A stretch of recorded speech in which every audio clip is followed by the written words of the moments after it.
Hi guys and welcome to the Groove Grid. My name's Dave and this is episode number 3 of the progression series. In this episode I'm going to be figuring out the chord progression to the song Regulate by Warren G featuring Nate Dogg. Regulate by Warren G featuring Nate Dogg was released in 1994 and it was the first single released from the soundtrack to the film Above the Rim. It was also released on the Warren G album called Regulate the G-Funk Era. The music is sampled from the song I Keep Forgetting by Michael McDonald. Essentially the chord progression is just 3 main chords and then there's a few extra chords thrown at the end which are like passing chords to get it back to the beginning and just to add a little bit more movement to the chord progression.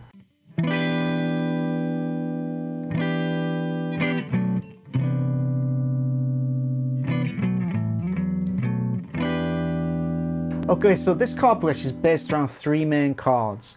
Now we're in the key of E minor, which means we're taking the notes from the G major scale, but the notes and the chords resolve to E minor as the tonal center instead of G. So technically you can see as we're in the key of G major, but it's E minor because that's where our tonal center is.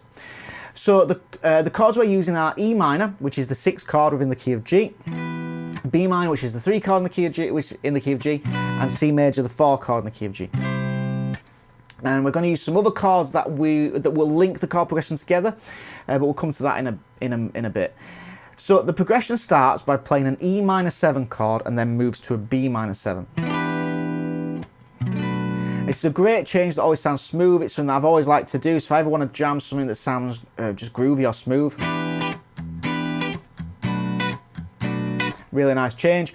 And then it works really well by doing what they've done here, going to the 4 chords, C major, and they're using C major 9, and that's a really nice sound. So give it a try, experiment with whatever key you want to play in, but using a 6-3-4 chord progression, and it always sounds really smooth.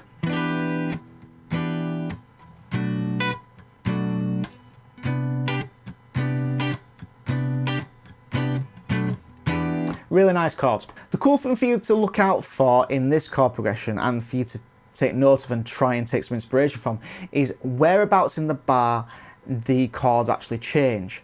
So we're in 4/4 time, and in this progression the first bar is a full bar of E minor 7. So 1, 2, 3, 4, then half a bar of E minor 7 again, 1, 2, and then they play E minor 7 again on beat number 3. And then on beat number 4 of the second bar, we play B minor 7. That's going to lead us now into the C major 9, which goes throughout the full 3rd bar. So C major 9 comes in on beat 1 of the 3rd bar and goes all the way through it. So now we've got this 1, 2, 3, 4, 1, 2, 3, 4, 1, 2, 3, 4. So that's the first 3 bars. So the C major 9 plays through that 3rd bar all the way through. And it's also still ringing through to the first beat of the last bar, bar 4. So what I mean by that is you don't actually play again on beat 1 of this last bar, you just let it ring out still. So you've got 1, 2, 3, 4, 1. This is where there's a turnaround that brings us back to the beginning of the progression. Now we play C major 9 again on the and of 1 of this last bar. So we've got 1, 2, 3, 4, 1, and. Then on the number 2 we play B minor, or B minor 7. On the and of 2 we go to A minor. Then on beat 3 we play B minor over F sharp. Now note here that the chord is essentially a B minor chord, but they've changed the bass note to an F sharp. This is a really cool thing to experiment with as well, and it can add a lot of different flavours to your chords. Now the last beat of this bar is beat number 4, and on this beat we go back to B minor, which is then going to lead us to the start of the progression, E minor 7, on number 1 again. So there's a lot going on there in this one bar. So I'm going to go from bar 3, just so you can hear how it all sounds. So we've got 1, 2, 3, 4, 1, and 2, and 3, and 4, and 1. I know my time was a bit loose there, but I just want to give you an idea of where what numbers the chord changes are happening on. And you can see that adds a lot of movement to the end of the chord progression, and it leads you back to that E minor really nicely. Try to experiment with this and give it a go. So take two chords that you like the sound of and just have a go at seeing if you can change chords in a different place to where you normally would. I'm going to take you over to my session in a moment so you can see a chord progression that I've come up with that is inspired by this chord progression from this Warren G song. Please subscribe to the channel and like the video, and if you have any suggestions about what artists or what tracks you want to see covered in this series, then just drop them in the comment section below. Okay, so I've made a basic loop of Regulate so you can hear how it sounds. Now I think I forgot to mention earlier, it's at 96 BPM. I've put the keyboard part down, the drum groove and the bass line, so let's hear how it sounds.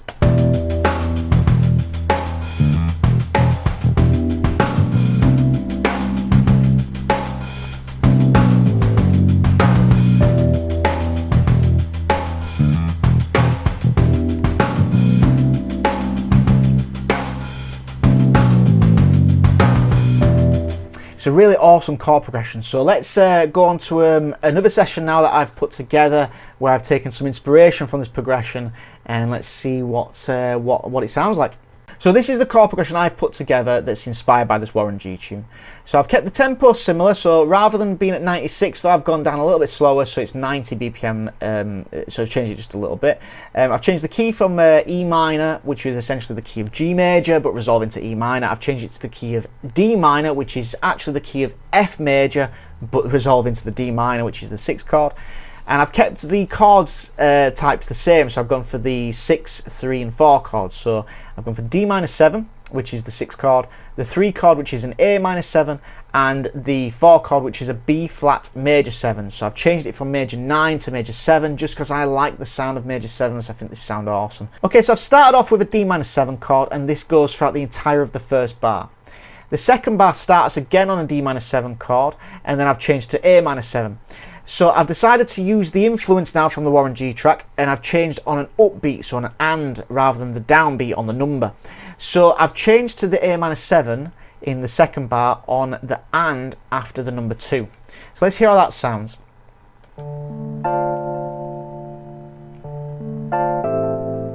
Okay, so that's 1 and 2 and 3 and 4 and 1 and 2 and. So hopefully, even without drums yet and bass, the progression sounds like it's got a bit more groove to it already without even adding the bass or the drums to it yet. So now on to bar 3. Bar 3 is B flat major 7, and that is throughout the entire of bar 3. So let's hear all that together.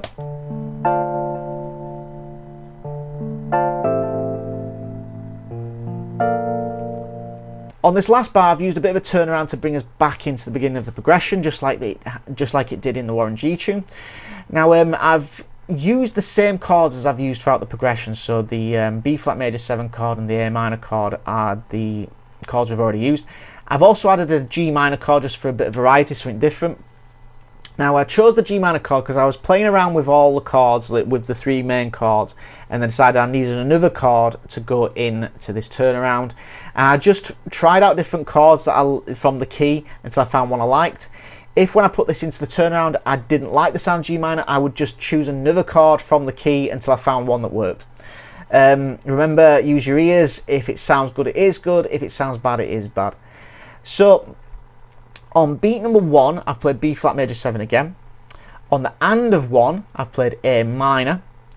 On beat number 2, I've gone to G minor, and I've let that run throughout beat number 2, and then into beat number 3 as well. So now we change to A minor on the and of 3, and that's going to lead us back into the beginning. So this is where all you have to do is just play around with the numbers and the ands and things like that and decide what you like the sound of. So it sounds like I'm changing some really random places there, but it just sounds nice. So let's hear the progression. Let's just get it so it'll loop. There we go. And let's hear the progression all the way through a few times.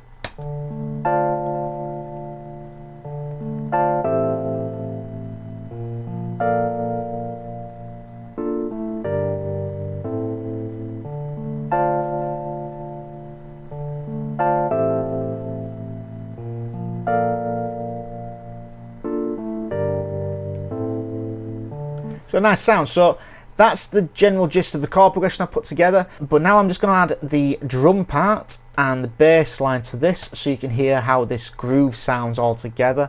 And this is a good foundation for you to start a new beat from. So let's hear how it all sounds.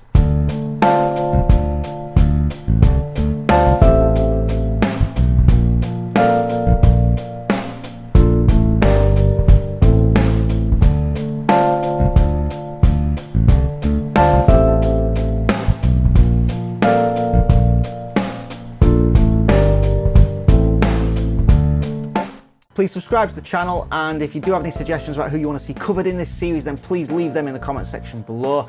If you take this idea and make a track out of it, then please feel free to leave links to your tracks in the comment section below as well. I'd love to hear the music that you're making.